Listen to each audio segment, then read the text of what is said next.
asking about the government, the court. Did your child get adopted? No, they were trying to adopt them. Oh, believe me, they adopt them out like crazy. Okay, my granddaughter has been adopted. She's been adopted now for several years. So, this will work perfect because, Okay. like I said, if you know where she is, it really helps because you give notice to the person holding that child. You just say, "I'm giving you, Bob Johnson, notice that you're holding my granddaughter in naked possession." If he doesn't know what naked possession means, that means you have no legal lawful claim to this child. There's a difference between, like I said, a court giving somebody something, and that'd be legal, a legal decision, or lawful. Lawful means, simple things. Law means, no injury, no harm, or no damage to a man. So naked possession means they're holding the child without a lawful right to do so. They might have a legal decision. There might be somewhere legally it says they can, but it's not lawful. So, like I said, first thing you do is you just give a notice to the person, make it one sentence. You are in naked possession of my granddaughter. And then what you say after that, you just say, you declare to them that it's wrong to hold my child in the manner that you're holding her. And then you just say, my baby was stolen from me. And then you just say, as no man has come, and then you just say, my baby's been stolen from me. And then how I wrote to you, I just said, as no man, and then this is how else you could write, as no man has ever come forth at any time before a court of record and claimed they had a superior claim to the possession of my infant. And now I'm moving my claim. And for the immediate lawful return of the possession of my child is to be placed under my control, and I'll bring you forth before a court of record to verify my claim. So it's fairly simple. You just basically telling the people, whoever's holding your property, I don't care if it's a car, I don't care if it's a yo-yo, I don't care if it's a child, you give them a notice. You just say, look, you have my child, you have my yo-yo, and I want it returned. Maybe you didn't realize it was mine, but it's mine.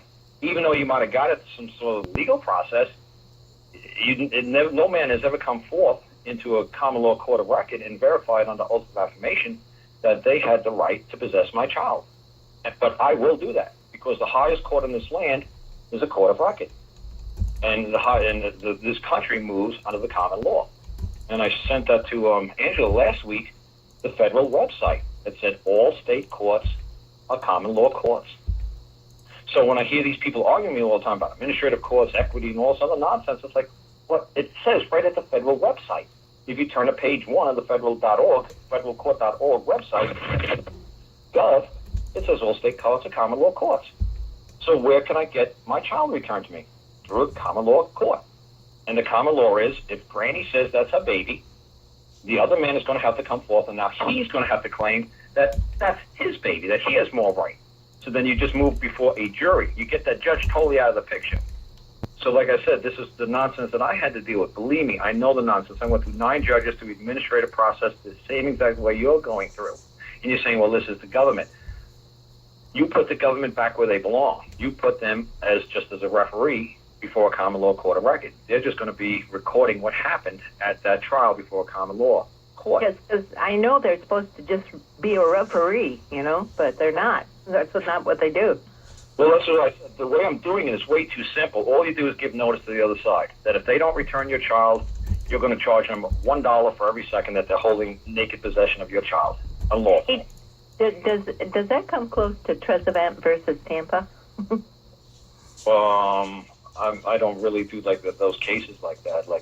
But a good one you could use is anonymous versus anonymous, and that's 1995 out of Alabama, or Stone versus Wall, 1996 out of Florida, and that went to the appellate court of 11th Circuit down there in the South, and that's what got compensated for somebody illegally taking their child. Yeah, and they lost in the lower courts like what you're dealing with, but when it made it up to the 11th Circuit Court of Federal Appeals, the parents won. So you're dealing with administrative courts. This is the whole problem with everybody. Everybody's dealing with administrative courts. You've got to just say, look, administrative court is on the right-hand side, common law is on the left-hand side. Is there a reason why, Judge, we can't move this into a common law proceeding for me to give you an answer? I can't answer you here under the codes. I don't read codes. I'm an idiot. I don't speak legalese. Is there a reason why I can't have a common law trial and a trial by jury under the 7th Amendment? Or you just say, or the 9th Amendment? You just say, well, it's really not an amendment. It's the Bill of Rights, the United States Constitution, Article 7 and Article 9. Honestly, the First Amendment is the 11th. The ones, what you call First Amendment, Second Amendment, Third Amendment, Fourth Amendment, Fifth Amendment, is really the Bill of Rights of the United States Constitution, Article 1, Article 2, Article 3. See, so a judge would pick up on that. The judge would say, oh, you're using your Second Amendment rights. Oh, that's so funny. There's no such thing as a Second Amendment. It's the Bill of Rights, the United States Constitution, Article 2. There's no such thing as Second Amendment. So I got a Second Amendment right to hold a gun. Yeah. Sure you do. You have no idea what you're talking about, buddy. Next case. So see, the judges will pick up real quick if you actually know the words that you're using, and that's why, to me, it's so important that you just make it very simple. Everything's got to be 1 or 2 sentences and just get on. Because you guys are putting hundreds and hundreds and hundreds of pages before these courts, and this is ridiculous. It's just, is there any man who's going to verify under oath of affirmation in open court that they have a superior claim to title of that is that child?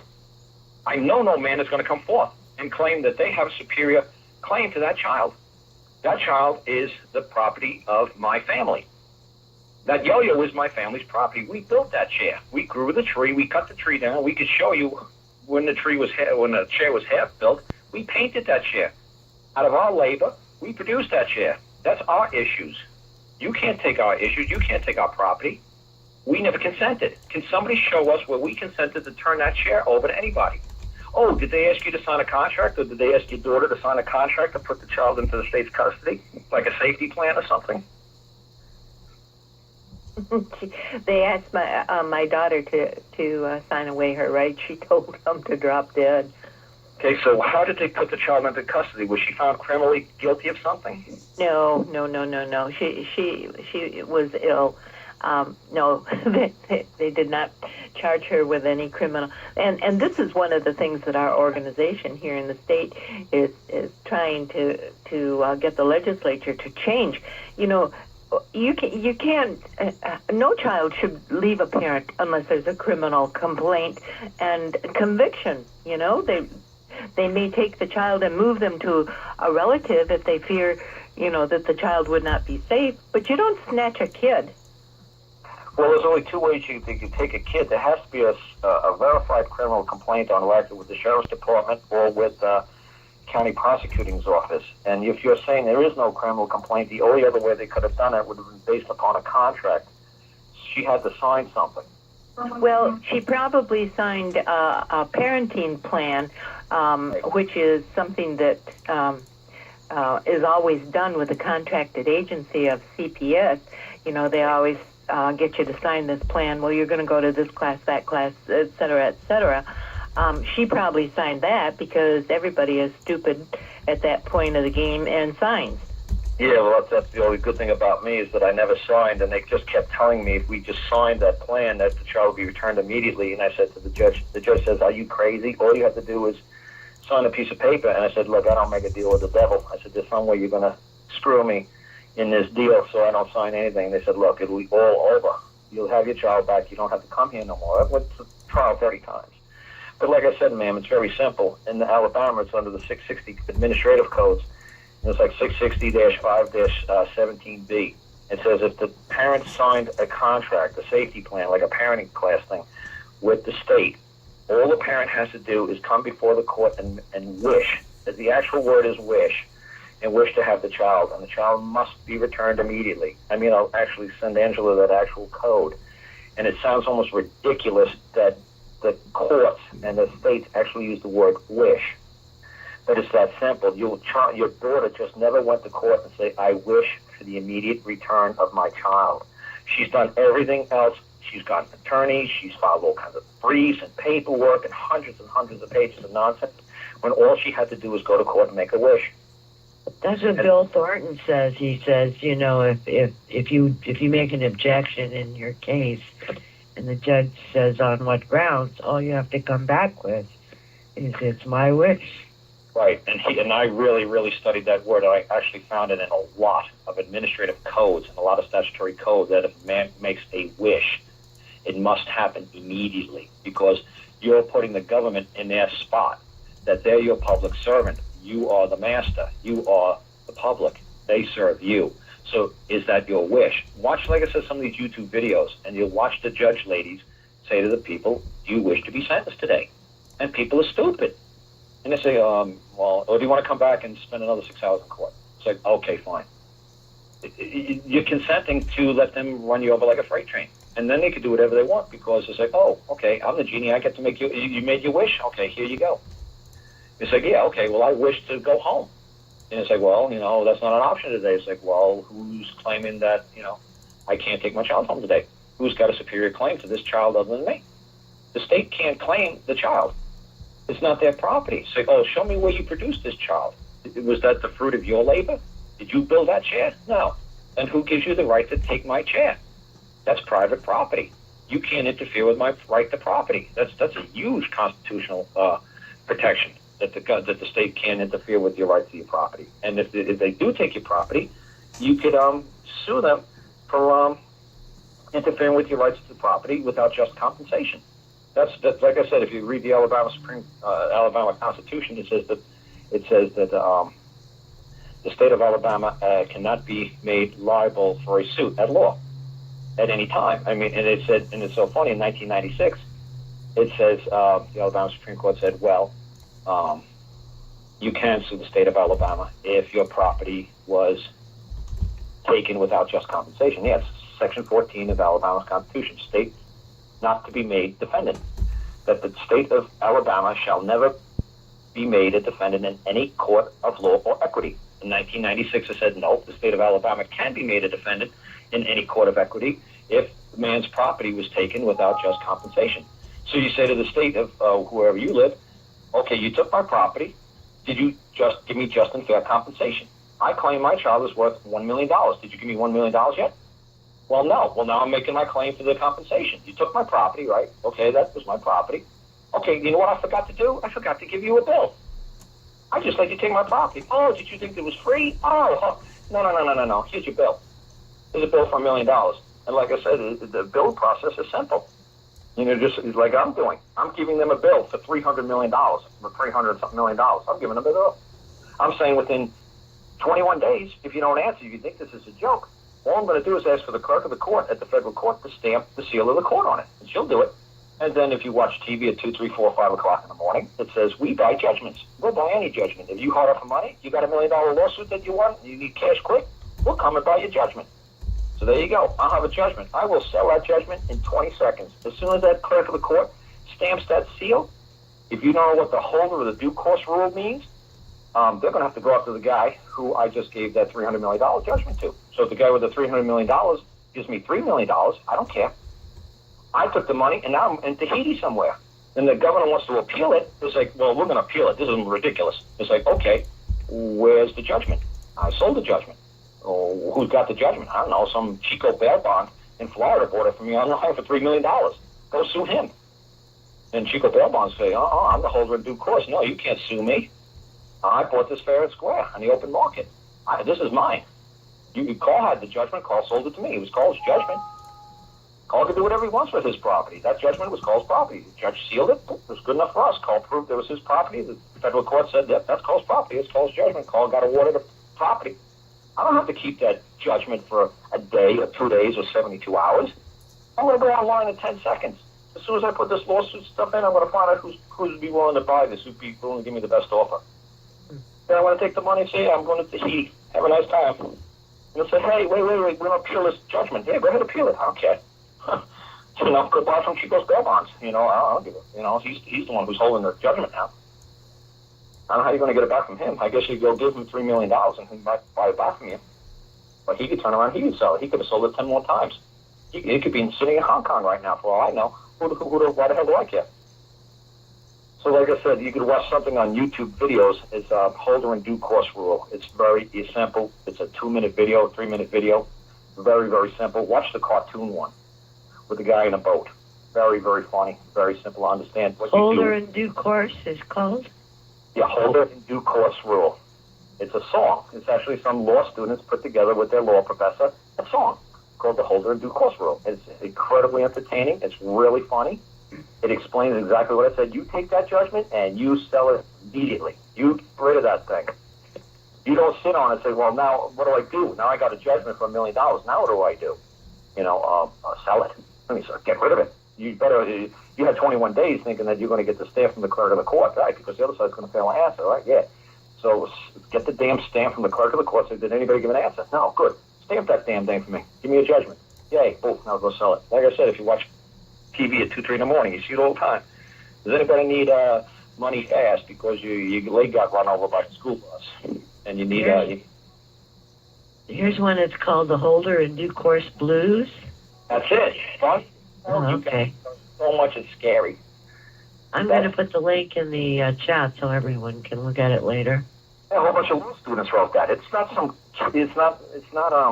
some clown like me. These are law professors and law students actually did this for a project for a school, and it's incredibly simple to understand. You're like, holy cow! So the whole trick, and this is what I told the state of Alabama. It was so funny. Do you ever stop and take a breath? I'm from New York, so. Gee, you have been talking nonstop for an hour and 27 minutes. Wow. But you do both, the wish and the naked possession, or... So that's what you could do in your notice. You could say, you just write across the head of thing, say notice, and then it says, Officer Bob, it is my wish to have my granddaughter returned to me immediately. I believe that you are holding my child in naked possession. And until that child is returned to me, I'm going to charge you $1 for every second until my property. You call it property. You better call it property. Don't be shy, because women are... Oh, no, but wait a minute. She's the grandmother. Is that the same? Yeah, I was just going to say that. Do I have the right to do it, or does my daughter need to do it? You could do it, because it's from the family Johnson. It's from the family Granny.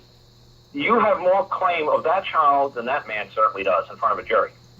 See, I had my grandchild anyway. My daughter had given me my grandchild to care and custody of my grandchild, okay? So the state had to, in order to terminate my daughter's rights, they had to take my granddaughter from me.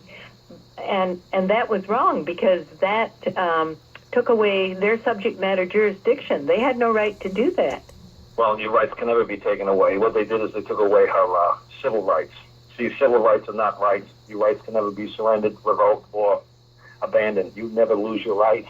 What she lost was her civil rights. Civil rights is what the state gives you and grants you. And if you don't know the difference between her rights and her civil rights and her rights, you guys got to stop adding adjectives and adverbs in front of your names, in front of your words like that. It's just... You have a right to that grandbaby. It's your grandbaby. Is anybody going to stand in front of 12 people of a jury, like a whole bunch of, like, say, little old ladies who watch Oprah all day, who's going to sit in that jury box? Is anybody going to sit there with a straight face and try to claim that their claim to your grandbaby is superior than your claim? And that's all you got to do in a common law court of record in a civil matter like that. Is the scale of justice is just got to tip just one little inch towards your side. You just got to win by 51%. So if you get 7 out of the 12 people to agree that, no, Grandma should have that baby because that's from Granny's property. That came from Granny. That's Granny's property. Let that Mr. Policeman Bob try to prove that property came from his fruit of his labor. You had the daughter, your daughter had the grandbaby. It's just that simple. It's all property rights. That's all you're trying to do. You're trying to drag them into court and say, that's my property. And because... when I say to people, what's the more superior word, rights or property? The more superior word is property. Your rights are what you claim is proper to your person, so your rights are your property. So if they say, well, I got rights, well, you know what? You better start using the word property, because they're trying to make all women and men embarrassed by saying, well, my wife is my property, my child is my property. They're trying to get you people embarrassed to say that word, because they know it's actually superior than saying that I have the right to my wife or I got the right to that child. No, that child is my property. Is anybody going to make a claim that that property is not mine? Well, they have a superior claim to that property than me. And no man is going to stand in court and actually say that with a straight face, and the jury's going to laugh at him. So what you can do, you could do it both ways. You could tell your daughter to say, look, my property was taken unlawfully, not illegally. They got all kinds of codes to back up what they did to her. Just say unlawfully. My child was taken from me unlawfully. My property was taken from me unlawfully. If you want to take my property, I want $1 billion for that baby. You know, do you want to pay me $1 billion? And even if pay me the $1 billion. I still want something else. He said, I still want to be able to visit her 24 hours a day, 7 days a week, whatever. But like I said, you just had to make them understand that that's your property, and they had no right to touch your property without your consent. And even though she signed all this nonsense with the safety classes and pairing classes, I know exactly what she signed, because that's what they tried to get me to sign. And I said, no, I'm not signing any of that nonsense. We're not doing any of this nonsense. You're not touching my property without my consent. And I said, and even if they proposed an offer to her, if you read the Social Security Act 672 and the Medicaid Act 472, subsection F, you will see where it clearly says that the state cannot tender a contract to the parents. The parents must seek the state out. The state has no right to make an offer. Let's put it this way. They can't go door to door and knock on your door and say, hey, would you like to give me your kid today? What do you mean? Well, we got an offer for you. Here's a contract. Would you like us to take custody of your child? No, thank you. Okay, we're going to go next door and knock on their door. They can't go door to door. They can't make the offer to you. You got to go to them. See, and most people don't understand that. It's like, no, they can't make the proposal. The government can't make you an offer. They can't do it. So let me see. I'm just going to hit 672 real quick. Yeah, it's the Medicaid Act 672, and it's the Social Security Act 472, subsection F. And you just read that one sentence and say, holy Christmas. Yeah, the state cannot make an offer to place the child into the state's custody. They can't make any proposal, any contract offer to the parent. The parent must seek the state out and say, we need help. So, like I said, but like I said, people just don't know the simple rules that the government can't make you an offer. You got to come to them and say, hey, can you help me? Your job is to serve me. You're my public servant. I'm having a problem with my kid. Can you please help me? We have a couple of people in line waiting to ask you questions. Understand one other thing. I'm a little Go right ahead. Confused here. If you do the wish in the court, is that a court case or is that like a motion? Great point, because everybody always forgets this. Okay, sorry about that. I should have told you guys this. Because the judge warned me of this. He says, Carl, you've got to let this case die. I was like, I don't understand. They took my kid. It's called JU 2001-51832. This is the case. He said, stop filing damn papers under this case. It's not your case. I was like, what? It's the state's case. They put you in it. You're the ingredient. You can't modify or change their case. Oh, that's a great question you asked me. You've got to go to court, and you've got to make a claim with the court, and you've got to generate they will give you a new case number. That's a great point. I'm glad you brought that up. See, that's good that somebody asked me a question. So you go to court. I don't care. You go to your local district court or you go to local circuit court. I don't know if you could ask the lady, the clerk of the court in district court, ask her, is this a court of record, like a Nisi Prius court, or is this the court of record, a full court of record? She'll probably tell you, no, you got to go over to the circuit court. If I was you, probably would do this with the circuit court, and then when it comes to the damages, either go to the federal district court or go to the state court of claims. Well, don't go to anything with a fancy name like court of claims. What you would do is, what I would do is, I would go to a federal district court. Like I said, the way I sent the stuff to Angela, you just copy and paste what I did, and that'd be fine. When you're asking for compensation for somebody taking your property without your consent, that's exactly what I'm doing over a child. You can just follow that. But the big thing is like I say to people, I don't care if it's a traffic ticket, I don't care if it's a child case. Whenever they try to drag you into their case, into their casing, into their sausage, you're just an ingredient that's going to be chewed up. What you've got to do is like, oh, I got a case against me. Oh, JU 2001. Oh, good. Well, you know what? I'm going to go down to my district court, I want to go on a jury trial. So they say, well, we don't do jury trials here in district court. You got to go to circuit court. Great. I'm going to go right over to circuit court and say, look, I believe somebody took my property without my consent. And they said, well, it's got to be over $10,000 of value. $10,000 is believe me, my property means what, $1 billion. Yeah, I got a claim. So like, oh, so then you make the claim there, and they will give you a case number. So what will happen is you'll go to family court. This is going to be sweet. You go to family court, and the family judge lady will be saying to you, okay, you're here to answer case JU 2001, da-da-da-da-da-da. It's like, yeah, while we're at it, did you get my case that I got against these people in circuit court? It's like, what case? This case. Didn't you see it before you? And they'll be like, what? It's like, let me take a look at that. It's like, oh, you're suing the DHR, CPS, for $1 million for taking your property without your consent in circuit court. It's like, yes, do you want to hear both matters here today? Or do you want to just meet up in circuit court? And we'll have it held over there before the jury. Because whatever you rule today is basically irrelevant, because we're just moving under statutes. We're just moving under code. And common law court of record is superior to you. So whatever administrative ruling you make today, it's just a rule. It's just a decision. It's not. It's like I say to people, when you make a rule, like I said with our the Supreme Court of the United States, they just make rules. So if you guys will look at an opinion from the Supreme Court of the United States, they don't make orders. They don't make law. They make it's a decision of the court, or the rule of the court, or the opinion of the court. It's just an opinion. They have no power to enforce their opinion. They have no marshal service that says, well, carry it out. They just make a rule of opinion, like tell people what happened if you're making the rules today, and you say, well, we're going to play baseball, but now we're going to run third base, second base, first base. We're going to run backwards. It's just a rule. It's not a law. It's just a rule. So that's why you want to drag them over to a trial by jury, a court of record, under the common law. You want to get a case going, and you want to drag DHR into your sausage, into your case, and let them try to stand there in front of the jury and explain to them why they believe that they have the right to take your property. So sometimes it's good to have the jury trial like that, but you might have 12 little ladies who say, well, maybe the state should take over your child. So sometimes it's actually better to just go have a bench trial in a common law court of record, because you just show the judge the law, and the judge has to say, well, that's the law. She's got the property, and no man has come forth to claim that they have a right to that property. DHR is not a man. They can't claim that property. They can't verify and stick their hand on a Bible. Because like I said, I've seen a Judge Judy episode, and I don't really like Judge Judy, but it was like 5 minutes to 4. It's like, and then I heard the music start. I was like, wait a second. They don't have like continuation of her shows. I mean, what's going on here? How's she going to do a case in under 5 minutes? So it was funny. It says, here comes the complaining party, the plaintiff. The Catholic church ladies, the school bus full of orphans got hit. The front bumper got hit and got knocked off by the defendant, the black guy. And he's claiming that he has no idea what the hell they're talking about. So Judge Judy says to the Catholic ladies and the school bus driver, say, go ahead, tell us what happened.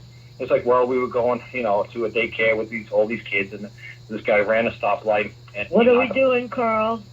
Just watch this. This is what I'm trying to explain. This is great. Watch this. What happened was, this is going to explain really good. I'm telling you. What happened was, Judge Judy said to the plaintiffs, go ahead, tell your story. So this black guy came through the stop sign, knocked over, but he didn't have a driver's license, so we didn't call the cops, and he said he'd settle this on a private side because his brother owned a junkyard. So when we went to the junkyard on Saturday, nobody was there who knew who this guy was. So then the lady's like, okay, black guy, go ahead. Now you tell us your side of the story. I have no idea what these white crackers are talking about. These ladies are crazy. I don't know them a damn dime, and I want to get the hell out of here. Judge Judy said, case dismissed. And I was like, what? What do you mean? This full bus is full of nuns and kids, and they want to testify. And the nuns said that. They said, what? We got all these pictures and photos. And she said, ma'am, this is what happened down south years ago. A white lady would say a black guy touched her. All of a sudden, all the white women in the community would want to hang this guy, and a black guy like him would be hanged. So she said, in standing in court, the black man is just as equal standing in court, no matter how many hundreds of white people that you say that he did you wrong. They used to lynch black people like this in the South. So sometimes you don't want a jury trial because you get a whole bunch of 12 little old ladies who'd find for the nuns who got their bumper knocked off the bus. But since the black guy was smart, Judge Judy said that. She said, I read this guy's criminal rap sheet. He's been in prison his whole life. You know where he learned the law? He learned the law in prison. He knows exactly what to say. He has no idea who you are. He never seen any of you crazy people. And she says, I know he's lying. But the law says that he has equal standing in court. The scale of justice cannot be tipped one way or the other. So she said, case dismissed. And I was like, holy cow, Judge Judy, I can't stand her, but boy, did she just teach me something that I'll never forget. I don't care how many witnesses the other side has. I don't care what exhibits they have. If you stand your ground and you say, I'm telling you the truth, you've got to convince the judge, and it's not going to happen. Or can they convince the jury? Yep, that black guy would have lost in front of a jury. If he said, well, I'm a defendant and I want a jury trial, well, he would have had a whole bunch of little old ladies that would have thrown a book at him. So sometimes you want to go before the judge because no matter how many witnesses or like I said, you always So you mean you want to waive your right to a jury trial? Sometimes, because like I said, when you see movies like a gangster movie where they're trying to hide Joe Pesci as the federal witness, see, they're in the federal witness protection program. They know that if Joe Pesci doesn't show up and point the finger and say, John Gotti told me to do that, they have no case. Even though the FBI's got videotapes, surveillance tapes, audio tapes, records, bookkeeping records, they got all kinds of, they still need a man to stand in court, stick their hand on the Bible and point at John Gotti and say, he told me to do it. And that's why you see all these witness protection movies. Because it's funny, you know, the Joe Pesci's, they're running them all around town, all around the city, and everybody's trying to kill them because they know the law. The judge knows that they can't do anything without a witness pointing the finger and saying, I saw that man do it. Somebody's got to verify in open court and ask for that information saying that they did it. And then they could use all that exhibits behind it. But like I said, when I saw Judge Judy do it, I was like, holy cow, that's like the Joe Pesci movie. You just keep, until somebody can come forth, is just equal standing. You need somebody to come forth. And so the poor people, the poor bus people, they did not have a third-party impartial witness. They should have just said, well, this black guy saw it. It's like, oh, the black guy saw it? Yes. Come forth. Sir, do you know anybody in this party? No. Do you know the black guy? No. Do you know these nuns? No. I have no idea what you're talking about. I've never met any of these people. Tell us what happened. Well, then he's a third-party impartial witness. Now he could testify. And now the judge will hold the scale of justice towards the nuns. It's like, okay, you brought a third-party impartial witness for. Now we can actually have a case going on here. Until then, you didn't bring any third-party impartial witness to say, I saw him do it. Okay, so in Granny's case, how does this relate to what she just asked you, the question? I'm saying this, that's why sometimes you just want to go before a judge. And you don't want to go before a jury because, say, his daughter was on crack or PCP or angel dust or whatever, and then you'll have a whole bunch of people in the jury think that it was warranted for the state to jump in and intervene. I see, right. And sometimes it's like, show me the law where it says the state can do that. There is no law that the state has any right to any possession of any, like I read to you folks about the state of Alabama, question 53, when the state was asked that question. And they said, no, we do not have, we are not responsible. It says right here, the state of Alabama, Department of Human Resources denies responsibility for any minor child within its border, but accepts responsibility once the child is in its care and custody. So see, that's the law. They have no responsibility for the children within their border. But once the child has been placed in their care and custody through a court process, then they're responsible for the child. But until then, they're not taking responsibility for all the children out here. Then how do they take the child before they adjudicate? Because people don't know the law. People just believe. I believed it. I believe they had the right to take the child and say that we did something wrong. And so I actually read, this is why they buried this line from the judge. This is, like I said, if you listen to this thing over and over, I don't know if you'll ever find this online, but this was the state's answer to question number 53. And it just, the man sent me the lawsuit. And he had like 100 questions, like 100 statements on the lawsuit. And this was statement number 53. It's like, yes, the state is responsible for the children within this border. We understand that. But even though they have the responsibility, there's certain duties and obligations they must do. And the state says, no, we have no responsibility for any minor child within our border. But we accept responsibility for the children that was placed into our custody. So that's the whole. I can see that a jury trial is something that could possibly get you into trouble just by going on and on and on. Right. And that what you're saying is if you go for a bench trial, it's pretty cut and dried. That's right. They can only do what the law says they can do. And the whole trick is, you just say to them, where do I appear under that code? Where did I consent to this, to accept this? What happens if all of a sudden they make some crazy law tomorrow that says no grandmas have any rights to their grandchildren? You know, they can make a law like that. And say, so when did I comply to, when did I accept this code as my code? Because Dean Clifford makes a great statement like that. He's saying that any time you want to, you could say, I'm exercising my right to be a citizen, but now I'm exercising my right to just be a man.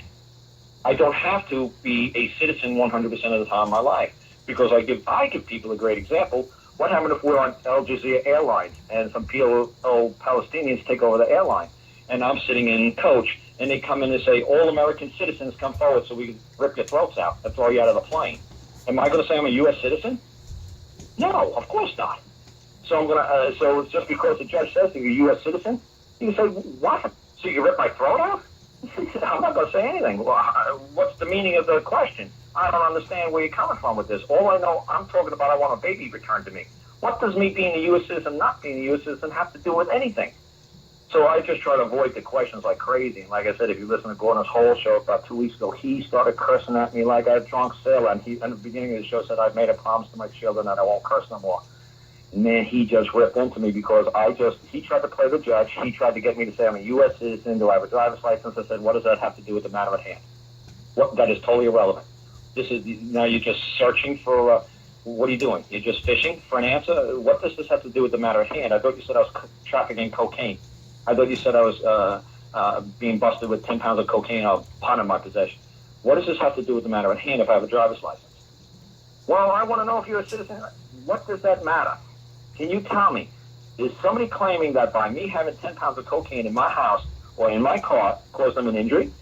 Well, I want to know if you're a U.S. Sir, it's irrelevant. Is this a fishing expedition? What are we doing here? Is anybody going to claim that I've done them wrong? I will compensate them right now. Until there's a moving party, there's no case here. There's nothing for us to talk about. Like I said to my mom all the time when we did the IRS stuff, can somebody make me exercise my left hand? No. Can the state force a pen in my hand and tell me exercise? Write on that piece of paper how much money you made this year. No. You can't tell me when to move my hand. I could exercise the right to not self-incriminate myself. And anything I write on that piece of paper, you're going to hold against me, right? Yeah, well, don't I have a Fourth Amendment right to not self-incrimination? Okay. We've got people waiting in line with questions. Granny, is there anything else you wanted to ask him? No, not at the moment. Thanks, Angela. Okay, thank you.